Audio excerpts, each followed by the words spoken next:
നമ്മുടെ വയറിൻ്റെ ഉദരത്തിൻ്റെ ആരോഗ്യം കറക്റ്റ് അല്ല എന്ന് കാണിക്കുന്ന ചില ലക്ഷണങ്ങൾ നമുക്ക് എല്ലാവർക്കും അറിയാം. ഗ്യാസിൻ്റെ പ്രോബ്ലംസ്, വയറ് കമ്പിക്കുക, കോൺസ്റ്റിപ്പേഷൻ, ഡയേറിയ, ബ്ലോട്ടിംഗ്, ഗ്യാസ് പോവുക, ദുർഗന്ധമുണ്ടാവുക, ഇതൊക്കെ. എന്നാൽ നമ്മൾ ശ്രദ്ധിക്കാത്ത ചില ലക്ഷണങ്ങളുണ്ട്.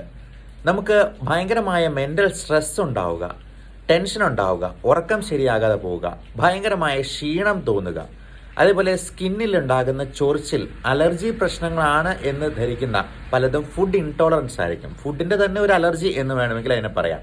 ഇതെല്ലാം നമ്മുടെ ഗട്ട് ഹെൽത്ത് മോശമാക്കുകയും നമ്മുടെ ന്യൂറോ ഗട്ട് ആക്സിസിനെ താളം തെറ്റിക്കുകയും അതുമൂലം ഉണ്ടാകുന്ന പ്രശ്നങ്ങളാണ് ഇങ്ങനെയുള്ള വിഷമതകളായിട്ട് നമുക്ക് തോന്നുക. അപ്പോൾ ഇതിന് പ്രോബയോട്ടിക് സപ്ലിമെൻ്റ് എടുക്കേണ്ടതായിട്ട് വരും. പലപ്പോഴും ആൻറ്റിബയോട്ടിക്കുകൾ നമ്മൾ വയറിന് വേണ്ടി തന്നെ പ്രത്യേകം കൊടുക്കുന്ന റിഫാക്സിമിൻ പോലുള്ള മരുന്നുകൾ കൊടുക്കേണ്ടി വരും.